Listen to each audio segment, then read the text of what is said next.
जैसे कि आप सब लोग जानते हैं कि मौसम की तब्दीली की वजह से जो बीमारियां लगती हैं, हम प्रोग्राम में उनका जिक्र भी करते आ रहे हैं और आज भी मौसम तब्दील हो रहा है और सांस की बीमारियां बढ़ रही हैं। इसी पर ही बात करेंगे। ख़ास तौर पर दमा के मरीज़ों के लिए ये मौसम चैलेंजेस से भरपूर होता है। खांसी, सांस में सीटी की आवाज़ आना और बलगम की तकलीफ़, ये सब मसाइल सर्दियों में आम हो जाते हैं। तो सवाल ये कि क्या दमा के मरीज़ सर्दियों में किस तरह से अपनी सेहत का ख्याल रख सकते हैं? खांसी और बलगम से निजात के मौसर कुदरती तरीके कौन से हैं हमारे पास?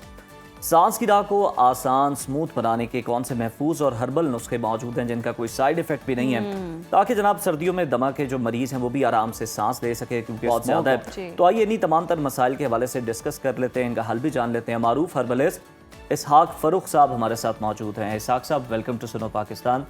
लास्ट हमने आपके साथ दमा के हवाले से ही शो किया था, उसमें आपने बहुत सारी अच्छी चीज़ें बताई थी जिससे लोगों को बहुत फ़ायदा हुआ, लोगों ने बड़ा ज़बरदस्त फीडबैक भी दिया। आज उसी सिलसिले को हम कंटिन्यू करते हैं आगे।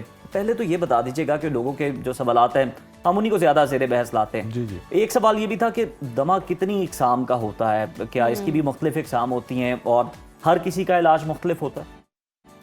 उज़ैर साहब, thank you so much. Welcome. ये ज़बरदस्त चीज़ है क्योंकि मौसम के मुताबिक ये बहुत ज़बरदस्त सेगमेंट होगा और पहले भी जो प्रोग्राम किया था उसी पर भी लोगों ने बहुत ज़्यादा अप्रिशिएट किया और उन लोगों को बहुत फ़ायदा हुआ। अब लोग जो है ना, दरअसल हमारे ज़्यादातर एजुकेटेड लोग नहीं होते, वो ज़्यादातर स्टडी नहीं करते, उन बेचारों को पता नहीं होता। वो डॉक्टर के पास गए, डॉक्टर ने इनहेलर लिख दिया, वो इसी समझते हैं कि सारा दमा एक जैसा होता है। ऐसा नहीं होता। मेरी सिर्फ एक रिक्वेस्ट है व्यूअर्स से कि बात को गौर से सुन लीजिएगा। इंशाअल्लाह ताला अज़ीज़ आपको इसके साथ पूरी दमे की ट्रीटमेंट का पता चल जाएगा कि हमने करना क्या है और दमा कितनी इकसाम का होता है। दमा का ये होता है उज़ैर साहब कि अब कुछ लोगों को चलते हैं, सांस चढ़ता है, सीटी की आवाज आती है, उसके अंदर कोई बलगम नहीं होता, उसके अंदर कोई बलगम नहीं होगा, ठीक है, उसको सिर्फ सीटी की आवाज आएगी। अब इसकी ट्रीटमेंट और होगी। अब इसके लिए मैं साथ साथ ट्रीटमेंट भी बताता जाता हूँ, लोगों को इंतहा का फायदा होगा। अगर किसी को, गौर से सुन लीजिएगा प्लीज, फिर रिक्वेस्ट करता हूं, आप देखते नहीं है, फर्क नहीं करते और फिर कहते हैं कि हमें आराम नहीं आ रहा। दमा काबिल इलाज है, दमा ला इलाज मर्ज नहीं है। अगर आपको सिर्फ सीने के अंदर सीटी की आवाज आती है, चलते हैं दिल की धड़कन तेज हो जाती है, साथ चलते हैं और साथ आपका मुंह खुश्क हो जाता है, सांस फूल जाता है, सीटी की आवाज आती है, तो उसके लिए आपने गर्म चीजें नहीं खानी, ठीक है।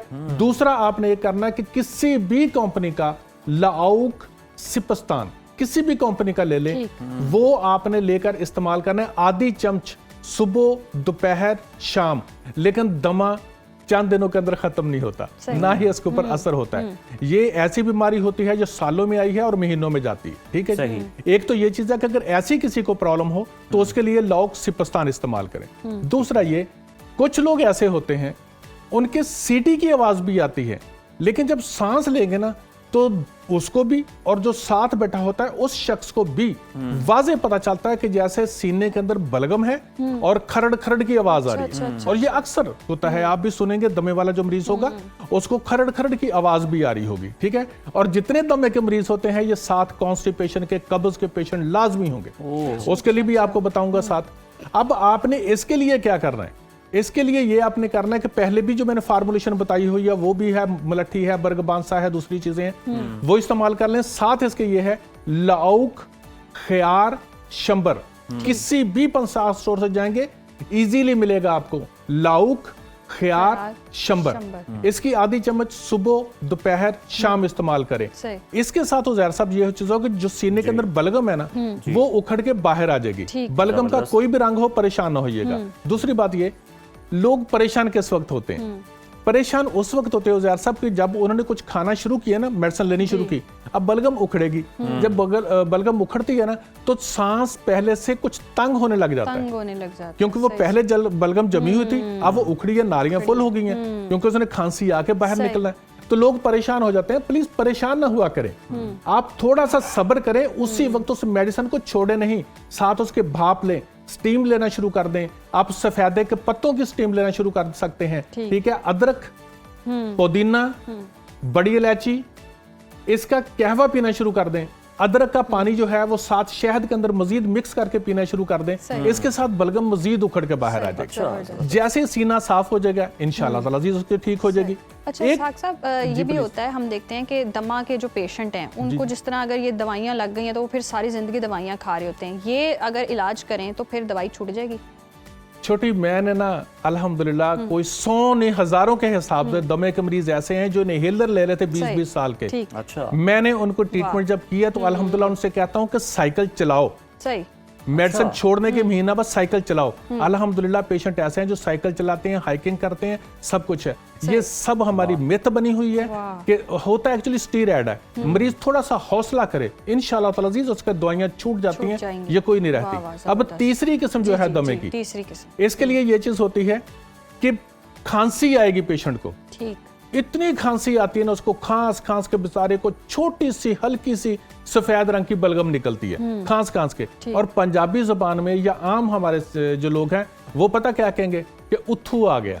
अच्छा अच्छा अच्छा, ठीक है ना, उथू आता है, यानी कि इतनी खांसी आती है कि उस बेचारे की आंखें बाहर को आने लग जाती हैं, फिर जाकर थोड़ी सी सफेद रंग की बलगम आएगी। इसके लिए मैं आपको फार्मूलेशन बताता हूँ, आप ये कीजिएगा और एक साथ कहवा इस्तेमाल कीजिएगा। मेरा रब रहमत फरमा गया इंशाअल्लाह ताला अज़ीज़, ऐसे लोग जिनको दमा है, खांसी आती है और हल्की सी बलगम निकलती है, मैं हर चीज को वाजे पता क्या कहता हूं, आप लोगों को परेशानी ना हो, वरना मैं भी रूटीन में बता के चला जाऊं, नहीं, एक एक चीज को मैं क्लियर करता हूं कि ये मुश्किल बीमारी नहीं है, ठीक हो जाती है, सिर्फ आप हौसले से आराम ट्रीटमेंट करें। देखें इसके अंदर है जी काकड़ा सिंगी, ये 80 ग्राम लेनी है आपने, ये इस तरह से होगी, काकड़ा सिंगी 80 ग्राम लेनी है आपने, राई 20 ग्राम लेनी है आपने, मेथी दाना 20 ग्राम लेना आपने, बर्ग बांसा 40 ग्राम लेना है, और कलवंजी ठीक, ये भी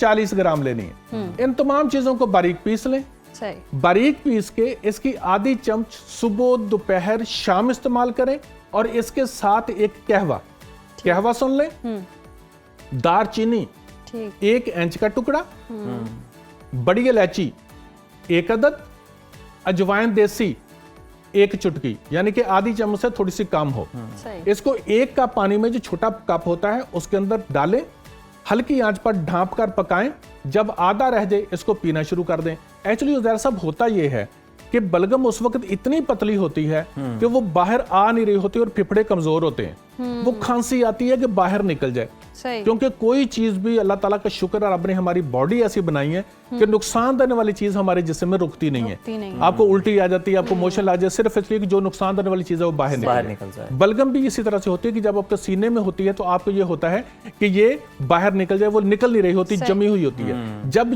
ये चीजें इस्तेमाल करते हैं और साथ आप कहवा इस्तेमाल करते हैं वो वाला, ठीक है, उसके साथ बलगम गाढ़ी हो जाती है, सही, जिस्म के अंदर कुछ इम्यूनिटी भी आ जाती है और साथ गाढ़ी होती है। फिर जब खांसी आती है तो बलगम बाहर निकलने लग जाती है।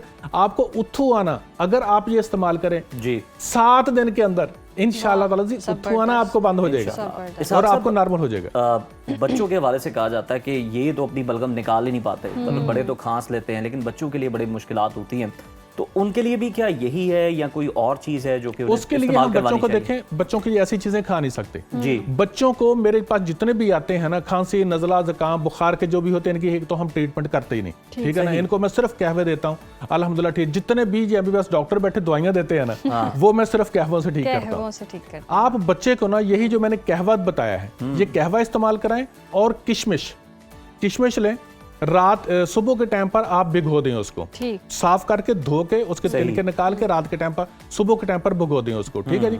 भिगो के आप बच्चा जितना बड़ा है उतनी लेनी पड़ेगी, मैं मिकदार उसकी क्या बताऊं, भिगो दें, भुगी रहे, शाम के टाइम पर उसको मैच करें अच्छी तरह, हाथों से अच्छी तरह मैच कर दें, वो उसी के अंदर मिक्स हो जाएगा, सारा कुछ बच्चे को चम्मच के साथ पिला दें। अब बच्चा जो होता है ना, उसकी जितनी भी बलगम होती है वो हमेशा उसके मैदे के अंदर जारी होती जी, ठीक है। अब जैसे ही उसको स्टूल पास होने लग जाएगा वो ठीक होने लग जाएगा। और मैंने बड़ों का भी बताया था कि जितने भी मरीज दमे के पेशेंट होते हैं, आपने देखा होगा कि वो कॉन्स्टिपेशन के मरीज होते हैं, ये आप खुद भी देखेंगे कि आपको कब्ज जो है वो बहुत ज्यादा रहती है।